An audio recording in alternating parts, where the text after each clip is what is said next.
Israel का शाम के दारुल हुकूमत दमिश्क में सदारती महल पर हमला। इसराइली वज़ीर दिफा का कहना है दमिश्क में तकलीफ-देह हमले शुरू हो चुके हैं।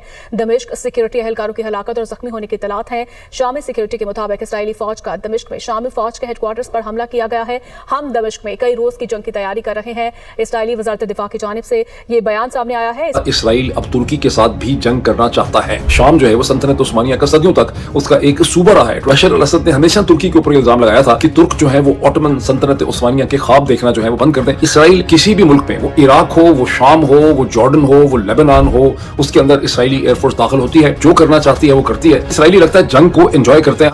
दोस्तों, कभी कभी ऐसा लगता है कि इसराइल के 10 हाथ हैं और 10 हाथ में इसराइल की 10 तलवारें हैं। या ईरान के साथ भी लड़ रहा है, हिजबुल्लाह के साथ भी लड़ रहा है, हमास के साथ भी लड़ रहा है। हूथियों पे बम मार दिए, यमन में एक्शन ले लिया, फिर पता लगा साहब अभी सीरिया के अंदर इसराइल ने बमबारी शुरू कर दी, काफी लोग मार दिए। ये क्यों हुआ है? आज सीरिया के बारे में मैं आपको थोड़ा बताता हूं। हम लोगों ने रिसर्च करी इसके बारे में थोड़ा सा। स्टोरी तो हम फॉलो करते ही रहते हैं। देखिए, जो कांस्टेंट सर्च फॉर नॉलेज है तो चलता ही रहता है। शाम पर कल हमला हुआ। इसराइल का असल मंसूबा है क्या? तो जंग के चंद असूल होते हैं। आपको जारियत का आगाज करने के लिए एक अखलाकी जवाज की जरूरत होती है। आपको आलमी हिमायत दरकार होती है और हमले से पहले आपको साबित करना पड़ता है कि आप मजलूम हैं। लेकिन इसराइल तो खैर किसी किस्म के कायदे कानून मानता नहीं है।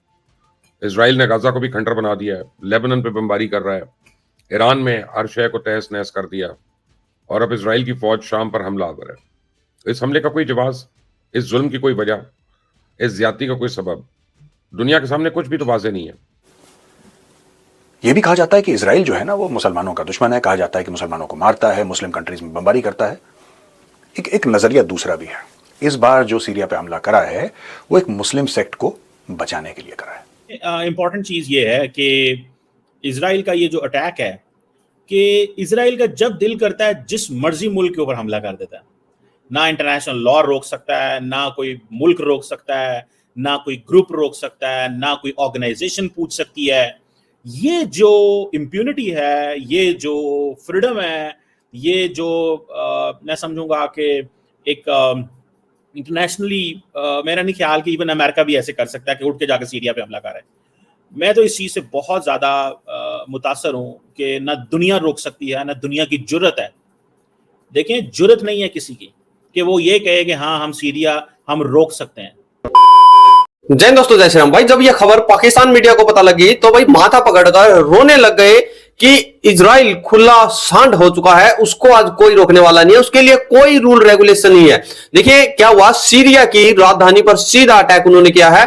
आप लोग सोचेंगे भैया हर दिन क्यों अटैक कर रहा है इजराइल? वजह थी जो ड्रूज कम्युनिटी के लोग रहते हैं सीरिया के अंदर, उनके ऊपर आए दिन हमले हो रहे थे और जो इजराइल है उसके साथ संबंध बहुत गहरे हैं। तो उसने बोला अगर ड्रूज कम्युनिटी के लोग वहां से हट गए तो उसके बाद जो वहां पर आतंकी जो समुदाय है उनका, हिजबुल्लाह का, तो वो पूर्वी सीमा है उस पर इजराइल के ऊपर हमले किए जाएंगे। इसी वजह से उनके ऊपर अटैक जबरदस्त हुआ है। आप लोग वीडियो देखिए भाई, लाइक हर बंदा करेगा, रिक्वेस्ट है। वीडियो शुरू करते हैं। आज इसराइल ने एक नया मास खोला और खतरनाक मास खोला। इसराइल ने दमिश्क पे हमला कर दिया, दमिश्क पे, यानी शाम के दारुल हुकूमत पे। उन्होंने जो उनकी जो वजारत दिफा है उसके ऊपर अटैक कर दिए, ड्रोन अटैक्स और मिसाइल अटैक्स, यानी स्वेदा में नहीं, दमिश्क में। और अहमद शरा के जो सदर हैं सीरिया के, उनके महल के बिल्कुल पास आके, सदारती महल जो तारीखी महल है बहुत, उनके मिसाइल जो हैं इसराइल के, वो उनके बिल्कुल सदारती महल के पास आके गिरे। कोई माई का लाल नहीं पूछ सकता। आज उन्होंने क्या किया है कि उन्होंने जनाब वहाँ पे दमिश्क जो सीरिया का कैपिटल है वहाँ पे जो एक हमला किया है और महल मिनिस्ट्री ऑफ जो डिफेंस मिनिस्ट्री के हेडक्वार्टर पे हमला कर दिया। अब सीरिया की क्या पोजीशन है आपको पता है? जिस दिन मौजूदा जो शरा साहब जो मौजूदा प्रेसिडेंट हैं, आपको पता है ना कि इनका ताल्लुक ये है, इज फॉर्मली इनका ताल्लुक दाइश से है। तो ये दाइश को लीड किया करते थे यहाँ पे, लेकिन अब he is a president and the world is ready to accept it. बहरहाल अब देखिए, इंटरेस्टिंग चीज़ ये है कि जिस दिन इन्होंने वहाँ पे इख्तियार संभाला और बशार अल असद जो है वो यहाँ से निकल गए, अगले 1, 2, 3 दिनों के अंदर इजराइल ने सीरिया का जितना डिफेंस इंफ्रास्ट्रक्चर था, जिसमें उनकी शिप्स थी, जो कुछ भी था, सबको जो है वो एलिमिनेट कर दिया। इतनी टारगेट स्ट्राइक्स की कि उन्होंने सीरिया को उड़ा के रख दिया। और अगले दिन उन्होंने ईरान पे हमला किया हुआ था। हर रोज एक मुसलमान मुल्क जो है वो उठता है, मार खाता है और खामोश हो जाता है, हर रोज, और जब उनका दिल करता है। और ये देखें सीरिया इसमें क्या कर सकता है, उसके पास है क्या? ना वो जहाज उड़ा सकते हैं, ना उनको कोई जहाज देता है, ना वो लेने की कैपेसिटी रखते हैं। सारा वक्त वहाँ पे खाना जंगी है। कभी वहाँ पे जो है वो बशार अल असद की जो थी हुकूमत थी वो भी जुल्म करते थे। अगर अपराइजिंग होती है और फिर हर मुल्क, ईरान वहाँ पे जाके पेनिट्रेट कर जाता है। ईरान ने अपने ग्रुप्स बनाए हुए थे, ठीक है जी, और सीरिया के अपने थे, तुर्की का अपना जो है वहाँ पे असर रसूख था। हर मुल्क चाहता है कि उसकी मर्जी हो, और जारी बात है सेंट्रल प्लेयर इजराइल है उनके, क्योंकि इजराइल की जो एक नेबरहुड है और वो नहीं चाहते, तो उसने कहा कि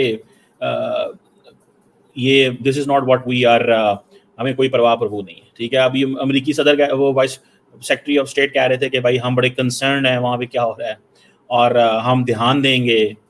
मतलब मैं तो देखें क्या इंटरनेशनल लॉ क्या चीज़ है, ठीक है। कोई इंटरनेशनल लॉ की ट्रस्ट में वैल्यू नहीं है। अब ना तो अमेरिकी हुकूमत जिसे वो कहते हैं ना किसी को रोक सकती है, ना कोई और रोक सकता है। इजराइल कहता है कि मेरी मर्जी होगी, वो इस वक्त सीरिया के अंदर है। अब वेस्टर्न एनालिस्ट जो है वो तो खैर जो समझते हैं वो समझते हैं, लेकिन ज़ल्मे खलीलजाद जो इराक के अंदर अमेरिका के एम्बेसडर रह चुके हैं, अफगानिस्तान में भी रह चुके हैं, आप सब उनकी शख्सियत से बड़े वाकिफ़ हैं, उनकी बड़ी अंडरस्टैंडिंग है मिडिल ईस्ट की। उन्होंने दो बड़े सिग्निफिकेंट ट्वीट किए हैं। एक ट्वीट में उन्होंने कहा है कि क्या इसराइल अब तुर्की के साथ भी जंग करना चाहता है, ठीक। दूसरा, ये ट्वीट आप जाके चेक कर ले खुद से। दूसरा ट्वीट उनका यह है कि इसराइल क्या सीरिया की डिसइंटीग्रेशन चाहता है, और अगर इसराइल चाहता है तो ये बहुत बड़ी मिस्टेक होगी, बिकॉज इसके नतीजे में बड़ी इंस्टेबिलिटी पैदा होगी जिससे कि इसराइल को नुकसान पहुंचेगा। I am not that sure कि इसराइल को डिसइंटीग्रेशन से नुकसान पहुंचेगा, अभी सुनते जाएं फिर आप अंदाजा हो जाएगा आपको। रिएक्शन और रद्द-ए-अमल तो सबने किया है, रिएक्शन तो पूरे बशर के वस्ता ने किया है, तमाम फॉरेन मिनिस्टर्स ने किया है, अरब लीग ने किया है, GCC ने किया है, लेकिन सबसे जो स्ट्रॉन्ग कॉन्डेमनेशन की है सीरिया के ऊपर एयर बॉम्बिंग की और एरियल रेड्स की, वो की है तुर्की ने।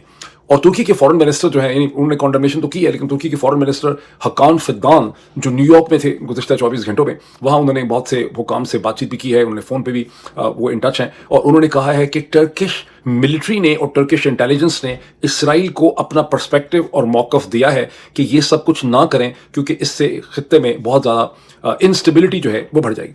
तो दोस्तों आप लोगों ने देखा, देखिए कुछ दिन पहले वीडियो वायरल हुई थी एक, जिसमें नेतन्याहू साहब बोल रहे थे कि हम नहीं चाहते कि कोई भी मुस्लिम कंट्री जो है न्यूक्लियर पावर रखे।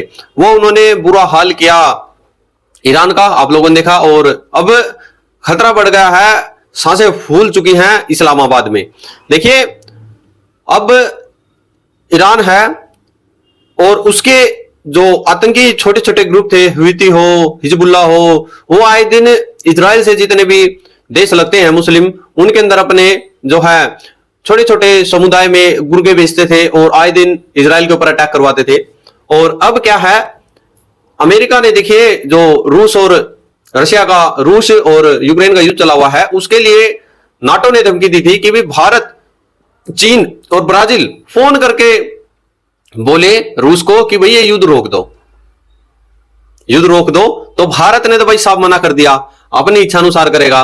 दूसरी तरफ अभी यूएन के अंदर आपातकालीन बैठक हुई है कि इजराइल को कौन रोकेगा, और वो पाकिस्तानी इस चीज को लेकर बड़े परेशान है कि खुला सांड हो चुका है और आए दिन मुस्लिम कंट्रियों को अपनी कठपुतली बना रहा है, अपने हिसाब से उनको नचा रहा है, और जो उसके पड़ोसी मुल्क लगते थे मुस्लिम, उनके ऊपर तो उसने रोंद के रख दिया है। अब जो नंबर है वो पाकिस्तान का है। बाकी आपकी क्या राय है कमेंट सेक्शन में रखें।